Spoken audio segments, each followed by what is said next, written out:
जय सीताराम। शंकरम शंकराचार्यम केशव बादरायणम सूत्र भास्कतो वंदे भगवंतो पुनः पुनः। नालंदा वासियों को मेरा जय सीताराम। एक बहुत सुंदर आवश्यक सूचना देनी है।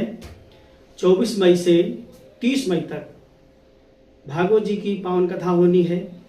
स्थान पड़ेगा कैथिर चंडी नालंदा में, जो कि हमारे पूर्व मुख्यमंत्री आदरणीय श्री नीतीश कुमार जी कल्याण विघा उसी क्षेत्र में एक कैथिर पड़ता है।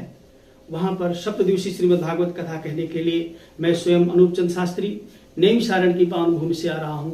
नैमिषारण्य वो भूमि है जहाँ पर 88 ऋषियों ने तपस्या किया, जहाँ पर भगवान विष्णु का सुदर्शन चक्र गिरा था, जहाँ पर मनुष्य रूपा ने तपस्या की।